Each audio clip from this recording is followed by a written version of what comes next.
Victor Davis Hanson, America's resilience and its resources are not infinite. Can it still work? For nearly 2 years, Americans have engaged in a great woke experiment of cannibalizing themselves.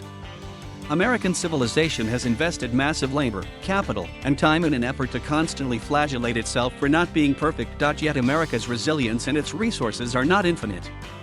We are now beginning to see the consequences of what happens when premodern tribalism absorbs Americans. There are repercussions when ideology governs policy or when we take for granted the basics of life to pursue its trappings. Who cares whether the blow-dried media is woke if it cannot report the truth and keep politicians honest?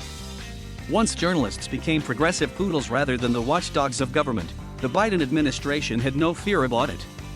It took for granted that its disasters, from the southern border to the chaos in Afghanistan, would be excused by toady reporters. Government-engineered equity has replaced the goal of equal opportunity. But such utopianism births popular anger when personal initiative, excellence, and performance do not count as much as virtue signaling groupthink. The United States just suffered a terrible and shameful defeat in Afghanistan. The catastrophe reminds us that the Biden administration had its politicized military and bureaucracy mostly fixate on diversity, equity, and inclusion, and to root out supposed internal enemies. So, our top brass and functionaries talked of redirecting the military to every possible woke agenda, except ensuring military superiority and the safety of the United States. The result is the horrific mess of a pre-modern Taliban army routing the most sophisticated military in the history of civilization. We shudder when America begs pre-modern tribes not to murder our citizens whom we abandoned in full retreat. Airline CEOs virtue signal their wokeness by damning voter ID laws, though such identification is required to board their airplanes. The new normal for U.S. airlines is woke delays, woke cancellations, and woke anarchy in the skies. Some universities now subject their admissions, their hiring, and their research to race and gender directives. There is less concern about the collective student debt of $1.7 trillion. College students may graduate woke, but they do so with far less impressive reading and writing skills than their less politically correct predecessors a half-century ago. Are college administrators really so virtuous when they boast of improving diversity, equity, and inclusion?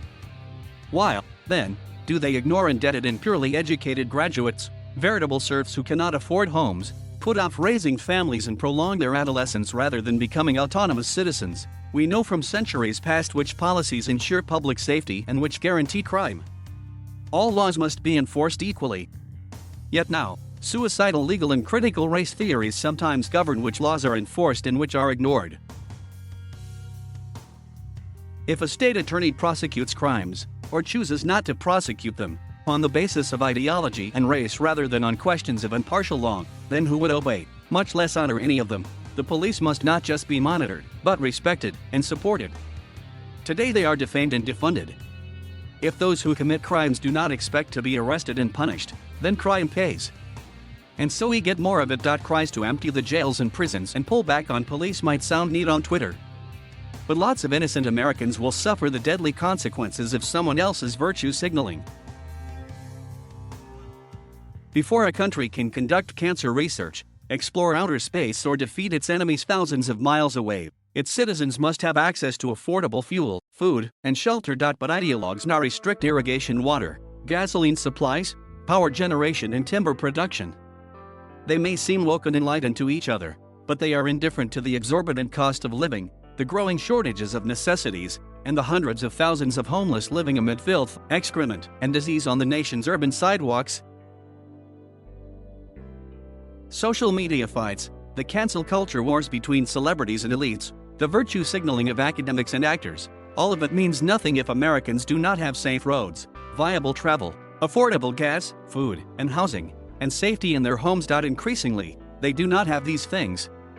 Woke leaders are losing the ability to do the hard and essential work of civilization, largely because they are obsessed with the dispensable. We live in a world of cell phones, Skype, and Zoom. But high-tech has become a mere veneer pasted over medieval urban streets and Depression-era highways. It is more dangerous to walk the nighttime streets of Chicago than those of war-torn Kabul. Until our officials can ensure a humane and sustainable standard of living, we have no business lecturing others abroad, much less conducting endless witch hunts of our own at home.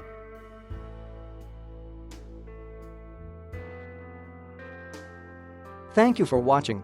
Please subscribe